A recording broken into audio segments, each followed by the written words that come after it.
దేవుని ప్రియులరా, నూతన సంవత్సర వాస్తవ్యులైనటువంటి మీ ఎల్లరకును కూడా నూతన సంవత్సరమైనటువంటి నూతనమైనటువంటి ఆశీర్వాదములు ఈ సంవత్సరం అంతయు నూతనముగానే ప్రభు అనుగ్రహించుచుండును గాక.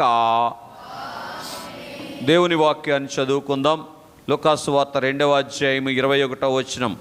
ఆ శిశువునకు సున్నతి చేయవలసినటువంటి 8వ దినము వచ్చినప్పుడు గర్భమందైన పడకమునుపు దేవదూత చేత పెట్టబడిన యేసు అని పేరు వారు ఆయనకు పెట్టిరి. స్నేహితులరా, నూతన సంవత్సర ఆనంద ప్రియులరా, ఈ దినమంతా కూడా లోకమంతా పండుగను ఆచరించేటువంటిదిగా ఉన్నది. కారణం ఏమిటి అంటే, ఈ వత్సరమంతా కూడా సంతోషకరముగా ఉండాలి అనేటువంటి ఉద్దేశముతో ఈ నేటి దినమంతా కూడా పండుగ ఆచరించేటువంటి దినమై ఉన్నది. మరి దేవుని యందు విశ్వాసం ఉంచినటువంటి వారముగా మనము ఈ యొక్క దినమంతా కూడా దేవుని యొక్క ఆశీర్వాదములను చదువుకొనవలసినటువంటి వారముగా ఉన్నాం. దైవ దీవెనలను అందుకొనవలసినటువంటి వారముగా ఉన్నాం. దైవ దీవెనలను మనం అందుకోవటానికి పరిశుద్ధ గ్రంథములో అనేకమైనటువంటి దీవెనలు దేవుడు రాయించారు. సంఖ్యాకాండ గ్రంథము 6వ అధ్యాయము 22 నుంచి 26 వచనం వరకు పిల్లరా దీవెనలు దేవుడు వ్రాయించినటువంటి వారుగా ఉన్నారు. కొంచెం త్వరగా సహాయం చేయండి. యెహోవా మోషేకి ఇలాగు సెలవిచ్చెను, ఇలాగనము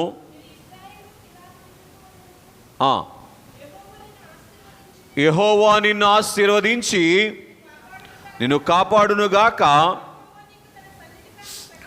యెహోవా నీకు తన సన్నిధిని కాంతి ప్రకాశింపజేసి నిన్ను కరుణించునుగాక. యెహోవా నీ మీద తన సన్నిధి కాంతి ఉదయింపజేసి నీకు సమాధానము కలుగజేయునుగాక. చాలు స్నేహితులరా, ఇలాగున దేవుడు దేవుని ప్రజలైనటువంటి వారికి అందించాలి అనుకునేటువంటి ప్రతి ఆశీర్వాదమును కూడా అందించుట కొరకు అవసరమైనటువంటి ఒక శుభనామము ఈ లోకానికి వచ్చినటువంటి రోజు ఈరోజు డిసెంబర్ 25వ తేదీన యేసుక్రీస్తు ప్రభువారి యొక్క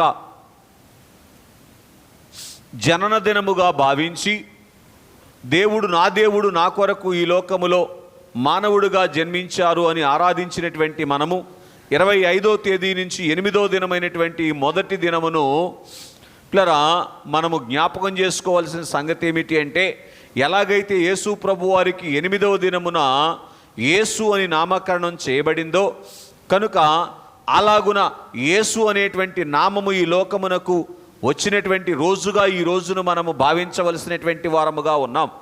యేసు అనేటువంటి నామము ఈ లోకానికి రావటాన్ని బట్టి, యేసు నామధారుడుగా దేవుడు ఈ లోకానికి అడుగు పెట్టడాన్ని బట్టి 7 అమూల్యమైనటువంటి దీవెనలను మనకు అనుగ్రహించారు.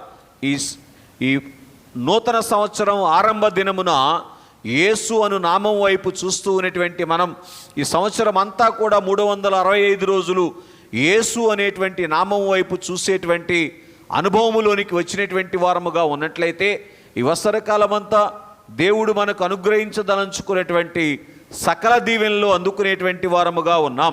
మొట్టమొదటిగా యేసు అనేటువంటి నామముతో వచ్చినటువంటి దేవుడు చేసినటువంటి పని ఏమిటి అంటే, తాను పరిశుద్ధతను అగపరిచినటువంటి వారుగా ఉన్నారు. పరిశుద్ధుడు అంటే ఎలాగ ఉంటారు అని తన యొక్క పరిశుద్ధతను అగపరిచినటువంటి వారుగా ఉన్నారు. కనుక ఈ సంవత్సర కాలమంతా కూడా యేసు నామం వైపు మనం చూస్తూ పరిశుద్ధతను అందుకొని పరిశుద్ధతను అగపరచగలిగినటువంటి ధన్యత దేవుడు మనకు అనుగ్రహించునుగాక. అలాగే దేవుని పిల్లరా, మత్తయి సువార్త 4వ అధ్యాయములో యేసుక్రీస్తు ప్రభువారు పిల్లరా శోధనను ఎదుర్కొన్నటువంటి వారుగా ఉండి శోధనలో జయము పొందినటువంటి వారుగా ఉన్నారు. కనుక అటువంటి యేసు అనేటువంటి నామం వైపు ఈ వత్సరకాలం అంతా మనం చూస్తూ ఎదురయ్యేటువంటి ప్రతి విధమైనటువంటి శోధనలోనూ కూడా జయము పొందగలిగినటువంటి ధన్యత దేవుడు మనకు అనుగ్రహించునుగాక. ఆమేన్. అలాగే మత్తయి సువార్త 7వ అధ్యాయములో వ్రాయబడినటువంటి మాట, ఆయన ఆశ్చర్యకరమైనటువంటి బోధ చేసినటువంటి వారుగా ఉన్నారు. కనుక ఈ వత్సరకాలమైన అంతా కూడా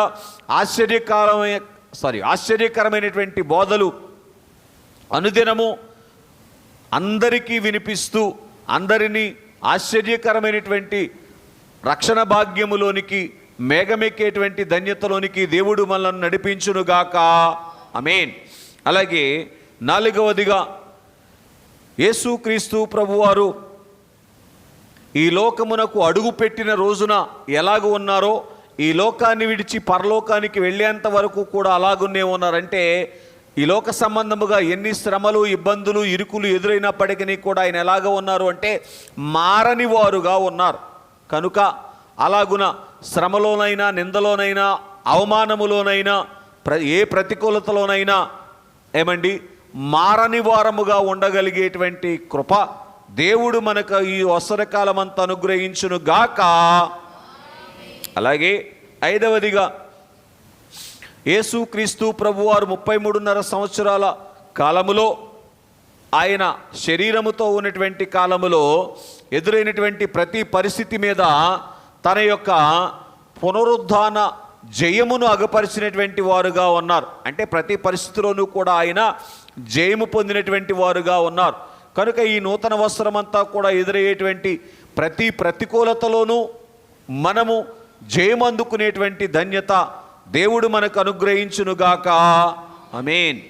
ఆయన పునరుద్ధాన బలం వైపు చూస్తూ అలాగున జయమందుకునేటువంటి ధన్యత దేవుడు మనకు అనుగ్రహించునుగాక. ఆమేన్. 6వదిగా ఆయన పునరుద్ధాన బలముతో ఆరోహణుడైనట్లుగా మనం చూస్తూ ఉన్నటువంటి వారముగా ఉన్నాం. అపోస్తుల కార్యముల గ్రంథము 1వ అధ్యాయములో ఈ మాటలు మనం చూస్తాం. కనుక ఈ యొక్క వత్సర కాలమంతా కూడా ఎదురయ్యేటువంటి ప్రతి పరిస్థితిలోనూ కూడా ఆరోహణమైటు ఆయన పునరుద్ధాన బలము చేత ఆరోహణ రూపమును సంపాదించుకొని ఆరోహణకు ఆయత్తపడగలిగినటువంటి కృప యేసు అను నామము ద్వారా దేవుడు మనకు అనుగ్రహించును గాక. 7వదిగా యేసు అను నామముతో వచ్చినటువంటి దేవుడు ఈ లోకానికి వచ్చినటువంటి కాలములో ముగింపులో ఆయన చేసినటువంటి పని ఏమిటంటే, పరిశుద్ధాత్మను పొందుడి అని తన యొద్దకు వచ్చినటువంటి వారి మీదకి పరిశుద్ధాత్మను ఊదినటువంటి వారుగా ఉన్నారు. అలాగున పరిశుద్ధాత్మ చేత నింపబడేటువంటి ధన్యత, ఆయన వైపు చూస్తూ పరిశుద్ధాత్మ చేత నింపబడేటువంటి ధన్యత, ఆయన అనుగ్రహించేటువంటి పరిశుద్ధాత్మను అందుకొనగలిగినటువంటి ధన్యత ఈ వత్సరకాలం అంతా దేవుడు మనలకు అనుగ్రహించి మేఘమెక్కించునుగాక. ఆమేన్. దైవజనులు చెప్తూ,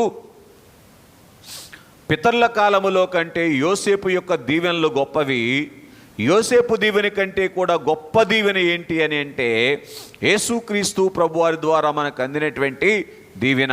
కనుక ఈ 365 రోజులు ఏం చెయ్యాలి అంటే యేసునామమును ధ్యానించేటువంటి అనుభవములోనికి వచ్చినప్పుడు ఈ వత్సరకాలం అంతా కూడా ఎలాగ ఉంటుంది, దీవెనకరముగానే ఉంటుంది. 66వ పాట మీరు ఇంటికి వెళ్ళి ధ్యానం చేయగలిగితే యేసునామ స్మరణ చేయండి అంటూ దైవజనులు పాడినటువంటి ఆ పాటలో సకల మేలులు ఉన్నాయి. కనుక ఈ వత్సరకాలం అంతా కూడా ఏ నామాన్ని ముందు పెట్టుకుందాం, యేసునామాన్ని ముందు పెట్టుకొని ప్రయాణం చేసినటువంటి వారముగా ఉన్నట్లయితే ఈ యేసు నామములో ఉన్నటువంటి ఈ 7 రకాల ఆశీర్వాదములు మనం అందుకొని ఈ వత్సరకాలము విజయవంతమైనటువంటి వత్సరకాలముగా మరి పొందుకునేటువంటి ధన్యతను అందుకుంటాం. అట్టి ధన్యత దేవుడు మనకు అనుగ్రహించును గాక. ప్రేమ కలిగిన తండ్రి, కృప కలిగిన మా యేసయ్య, విత్తబడినటువంటి కొద్ది మాటలు నీరు కట్టి ఫలింపచేయమని మీకే అప్పగించుకుంటూ